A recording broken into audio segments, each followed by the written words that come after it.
place du PCS. Madame Millet, du bureau crise, va nous présenter évidemment en quoi consiste ce PCS que l'on va mettre en place sur place à Giga pour évidemment, en cas d'éventualité, pouvoir réagir le plus rapidement possible avec tous les moyens qui pourraient être mis à notre disposition.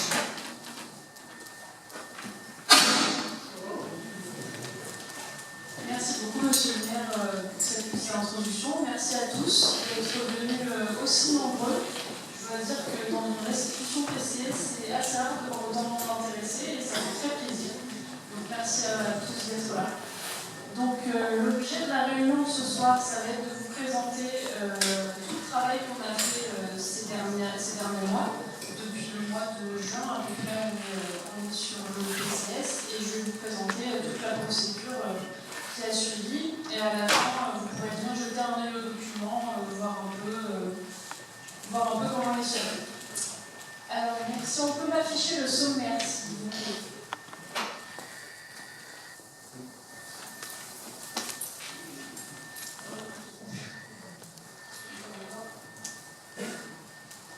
Voilà. Donc, pour cette présentation, elle va s'articuler en plusieurs points. D'ailleurs, on va revenir très vite fait sur tout ce qui est risque majeur et plan communal de sauvegarde. Qu'est-ce que c'est et comment ça s'articule. Ensuite, on va vous parler du recensement qui vous a été distribué, que j'imagine que vous avez été plusieurs à recevoir et à remplir. On va vous expliquer un peu les modalités de ce recensement.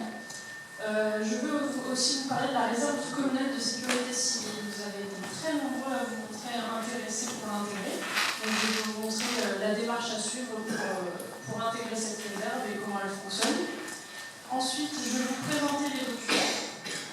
Et aussi, je vais vous parler de l'information préventive qui est à destination de la population, c'est-à-dire de vous tous. Donc, les risques majeurs, c'est quoi? Alors, j'aimerais commencer par cette petite citation d'Aaron Tazieff que je trouve très juste. Le risque majeur, c'est la menace sur l'homme et sur l'environnement direct sur ses installations. La menace dont la gravité est telle que la société se trouve absolument dépassée par l'immensité du désastre. Donc c'est vrai qu'elle fait un peu peur, mais je la trouve très juste. Encore? Oui, voilà, merci. Donc un risque majeur. Alors ça peut se caractériser par la confrontation entre un aléa, donc c'est un événement potentiellement dangereux comme une inondation, comme vous avez, c'est le risque principal que vous avez ici avec le feu de forêt. Par la confrontation entre l'aléa, les enjeux qui peuvent être humains, économiques, environnementaux ou encore structurels, et aussi par la vulnérabilité. Donc la vulnérabilité, ça va se caractériser par la faiblesse des enjeux. Donc ces risques majeurs, ils peuvent être naturels, donc séisme, inondation, volcanisme, ça vous en avez pas encore, heureusement. Vous avez aussi risques technologiques, donc transport de matières dangereuses, vous en avez un pas mal avec l'autoroute qui passe par votre commune. Vous avez aussi tout ce qui est industriel, nucléaire, etc. Et vous avez tout ce qui est risques sociétaux. Donc ça va être tout ce qui est attentat et mouvement de foule. Donc voilà. Non. Voilà. Donc toute cette définition, elle donne ce qu'on appelle l'équation de risque. Donc ici, je l'ai représentée par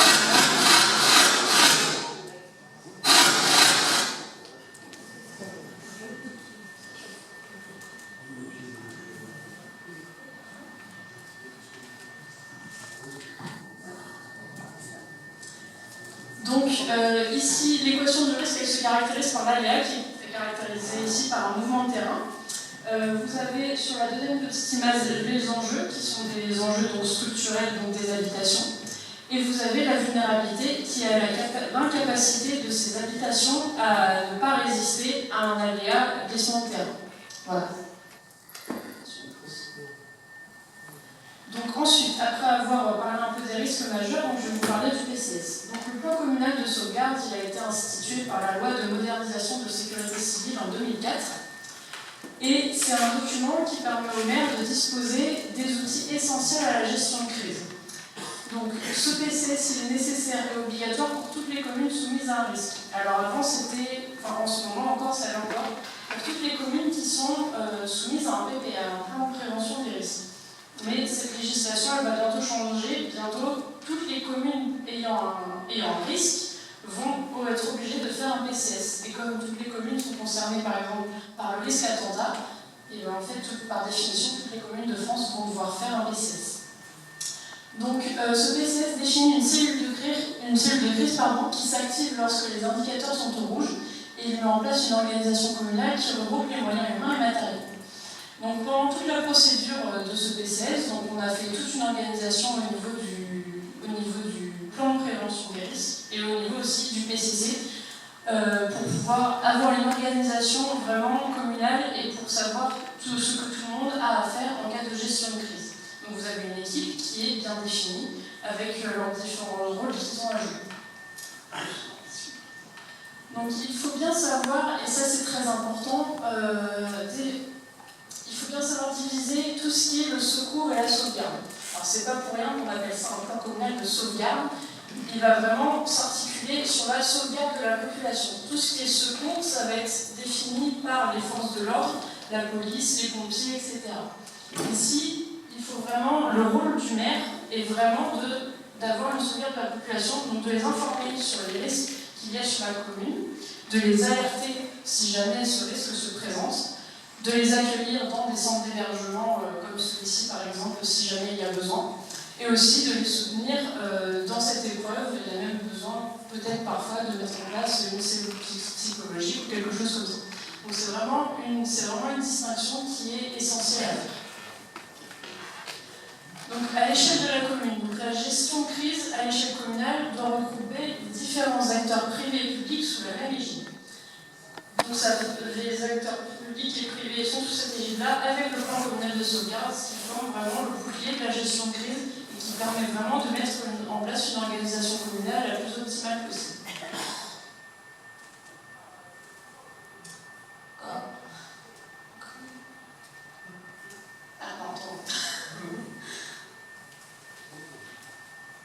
Voilà. Donc, au début de la procédure, il vous a été distribué un recensement. J'imagine que vous avez été plusieurs à le remplir. Donc, c'est vrai qu'il n'a pas vraiment été expliqué les modalités de ce recensement et en quoi il est important. Alors, ce recensement, il permet de connaître les personnes vulnérables et dépendantes sur la commune. Donc, maintenant, au niveau de la guerre de crise, grâce au recensement qu'on vous a donné, nous avons toutes les personnes vulnérables qui dépendent soit de soins médicaux, d'électricité, qui sont à mobilité réduite, etc. Toutes les personnes qu'il faut prioriser dans le cadre d'une gestion de crise et peut-être même dans le cadre d'une évacuation, si certaines habitent dans une zone à risque. Ce recensement est confidentiel et n'est utilisé qu'en cas de nécessité. Ça, j'insiste bien là-dessus parce que beaucoup de personnes ont peur qu'on divulgue les informations à différents opérateurs téléphoniques qui vous donnent de la pub. Absolument pas. Le recensement est confidentiel. Il n'y a que le bureau d'études, donc en l'occurrence moi, et vos élus qui ont accès. Il n'y a personne d'autre. C'est vraiment quelque chose qui est confidentiel et qui sert essentiellement à la gestion de crise. Il permet aussi de mettre à disposition du matériel lors de la gestion d'un événement de grande ampleur. Donc si vous vous souvenez bien, dans ce que vous avez rempli, on vous a demandé à un certain moment quelles étaient les ressources que vous pourriez mettre à disposition. Donc au niveau de ces ressources, il y avait tout ce qui est donc, moyens humains, si vous étiez secouriste, pompiers, infirmières, etc. Donc ça peut aider. Il vous a été demandé si vous aviez du matériel pour le transport, donc une voiture, des utilitaires, et aussi tout ce qui est moyens logistiques, comme par exemple un groupe électrogène. Ça peut vraiment se révéler très important. Si jamais dans la gestion de crise, il y a une personne en difficulté qui se retrouve sans électricité, mais que la commune n'a qu'un seul groupe électrogène et qu'elle s'en sert, eh bien, une personne qui faisant partie de la population peut faire le lien en mettant à disposition son groupe électrogène à une personne dépendante de l'électricité qui est sous dialyse, par exemple. Ça peut aussi faire connaître sa volonté de participer en proposant des hébergements pour les sinistrés. Donc c'est une section que vous avez été très nombreux à remplir, à proposer de l'hébergement et du ravitaillement, parfois même les deux. Donc c'est vraiment important dans le cadre où certaines personnes peuvent être plus à l'aise en étant logées chez son voisin, plutôt que d'être logées dans un centre d'hébergement. Ça permet aussi, oui, de faire connaître ses compétences qui peuvent être utiles lors d'un événement, donc comme je vous ai dit, tout ce qui est infirmier, pompier, etc. Donc ensuite, la réserve communale de sécurité civile. Donc vous avez été très nombreux à vous montrer intéressés par ça. Donc je vais vous expliquer un peu en quoi elle consiste. Donc, tout comme le PCS, elle a été introduite par la loi de modernisation de la sécurité civile en 2004. Ça permet de créer un outil de mobilisation civique et en vocation d'apporter soutien et assistance aux populations.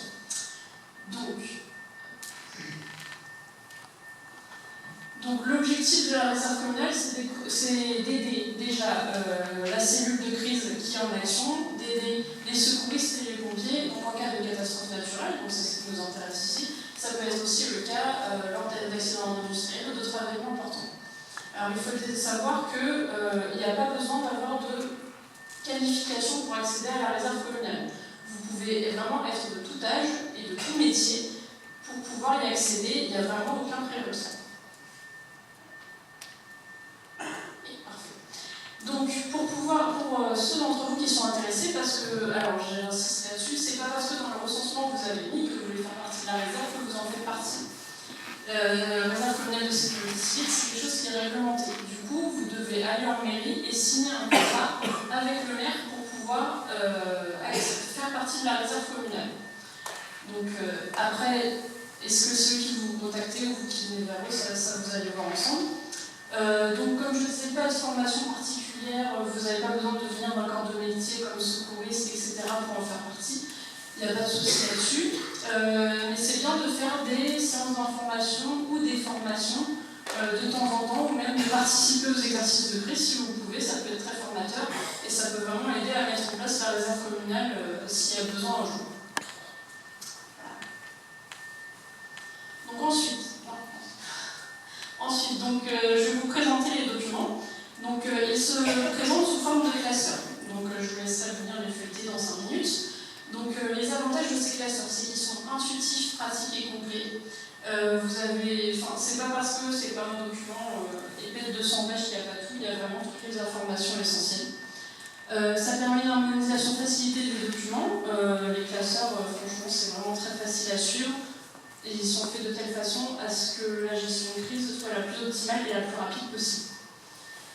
Donc ça permet une mobilisation rapide des informations essentielles, un stockage facilité des supports, donc avec le classeur, avec les fiches, si jamais il prend l'eau ou quoi que ce soit, il est très facile de le réimprimer et de le remplir, c'est vraiment très vite fait.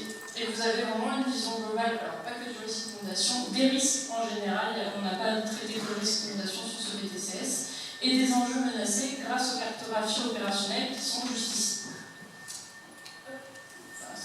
Donc du coup, ce PCS, il s'organise comme ceci. Donc vous avez tout d'abord le classeur, et vous avez 3 livrets. Donc vous avez le livret 1, qui est le diagnostic des risques. Donc c'est en fait un diagnostic des risques qu'il y a sur votre commune. Vous avez à chaque fois une petite définition des risques qu'il y a, avec une petite cartographie, etc.